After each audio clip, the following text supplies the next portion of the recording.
Good. We've missed them. We've been getting reports on them, but obviously being on that East Coast trip, we don't see them. We miss having them around. So it was good in the film session, good on the practice court. They both looked healthy. They both looked good. So depending on how they feel tomorrow, we're hopeful that they should be able to play some ball. And what's the latest with JaVale? He's still sick. Wasn't in today. Getting treatment, getting IVs.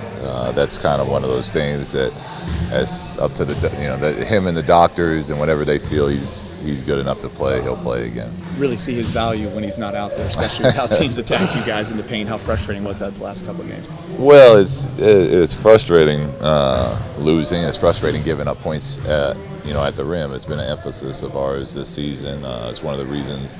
We brought JaVale in, and he's done a tremendous job of that for us all year. And it's a adjustment we have to make. Rondo goes out, Brandon goes out. There's certain adjustments we have to make. Roles change, and we didn't do a great job of on the fly stopping that type of penetration, that type of bleeding points at the rim. It seemed like watching those last two games, and obviously you watched those tapes again. You were taking good threes. They just weren't going right. It seemed like they were in the flow of the offense. Yeah, I told our guys, we got to knock those down if we want to win. Especially road games, you got to go take road games, and you take those by stepping up and making shots. But we also always preach that we want. That's why defense means so much to us. We want to win games, and we've proven we can win games when we have off shooting nights. When we're defensively engaged in getting stops. Now that obviously gets affected by JaVale not being there too, but as the trip went and what our main theme in practice was today, the slippage of our team defense got bad. We stopped getting into the ball. We let D'Angelo get left in that last game. We were letting John Wall get downhill.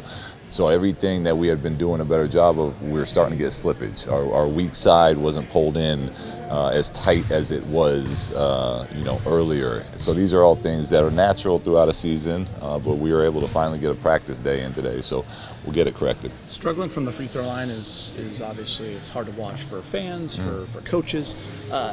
It's about rhythm and routine, and there's a mental aspect to it too. Why do you think guys are struggling out there with it? To me, it always, when you do struggle as a team, it turns into something bigger, and because of that, then guys start thinking about it. Then the fans, they overreact on a missed free throw. Not overreact in the sense of everyone knows how important they are, but overreact is the whole building size on a missed free throw. BT gets mad. You know what I mean? So then all of a sudden the psyche part of it kicks in even more. So we have guys that are very capable of making free throws. We work on free throws. They make them in practice. Now it's just knocking them down in the games. Those small ball lineups from the last two games, how much of that is just bare necessity without JaVale, and how much of it is, hey, we want to work this out so it can be an option for us? It's both. We're quite aware of if we, as we continue down this season and try to get to where we want to get, there's going to be teams we have to go small against. It's just the way that this league is built now. Some of the elite teams. So we need practice and we need reps at it. Now it forced our hand a little bit with JaVale being out, but it's both out of necessity and out of the fact that we're consciously trying to get more reps and get better at our small lineup where we switch everything.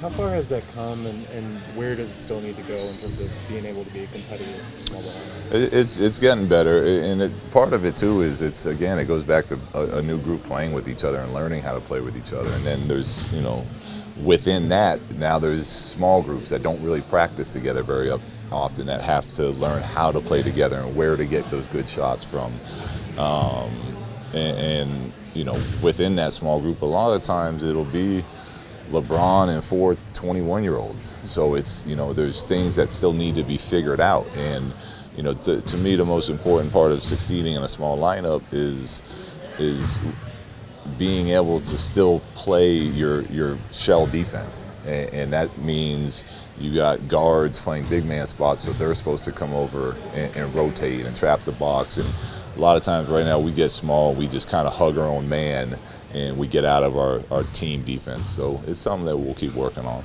Luke, if Ingram's able to go on the ankle, would you go back to the lineup you were using before? We'll decide that tomorrow. We'll see what we have. If JaVale's playing, if JaVale's not, if Brandon goes. We'll have scenarios planned out for all of it. Oh yeah. Talk to him occasionally throughout the year. Very happy for him. He's having a lot of success, and it's good to see. Did you reach out to him after it was clear that you guys weren't gonna, that he wasn't gonna be around? Yeah. What did you let him know? It's between Julius and I, but we have a very good relationship, and I still, I'll shoot him a text if he has a big night, and not just Julius. I do the same with D'Angelo, Clarkson, Larry, guys that I've coached. Relationship part of the coaching is big to me. So if just because you don't play for each other anymore doesn't mean we don't have to stay. Doesn't mean we do need to stay in contact, but also means we don't. I'm not going to be supporting them. What do you think was kind of the arc of your guys' relationship? Because there were times that you really challenged him, and it seemed like you didn't know how to respond to that at times. Yeah. How did your relationship evolve over those 2 years? Well, with all the players, I just always try to be as honest as I can with them, and I think they respect that. I'm supportive, but I'm going to be honest with what I see and what I think they need to work on, and we're going to push them to get better. And you don't always want to hear that, but I think at the end of the day, players always respect that. With Rondo, Luke, do you need to see that bump on his hand go down before he plays, or is it just when he gets cleared? No, he was cleared. So he participated full in practice today. He looked good, said he felt good. We'll reevaluate him tomorrow. But if he's cleared from the doctors and he wants to play, he'll play. There's been a lot of talk about players around the league openly recruiting Anthony Davis to eventually join them as a free agent or push for a trade or whatever. When you were playing, was that type of recruitment common, either publicly or privately? If it was, I wasn't in it. But I don't know. One, I wasn't getting recruited, and two, I didn't have that type of relationship with a lot of the guys that weren't on my team. So I don't really know what me saying I'd want a player to come would really do. But I can't. I don't know. I didn't see it happening. Given LeBron mentioned a desire to at some point play with a couple of different guys, AD, Carmelo, do you have to coach your younger guys to not get distracted by the possibility of moves? Well, yeah, but we've been doing. But specifically when it's coming from LeBron, different from being on the outside. No, it's the same idea. This is our group. This is who we. This is how we practice and prepare for what we have, and we don't let stories or anything else get in the way of what we're trying to accomplish. And I know it sounds a lot easier than it is, but that's what we talk about all the time as a group. So this is no different. Has LeBron addressed those comments to the team at all, or is it just sort of? You got to ask him, and not in front of me. He has not.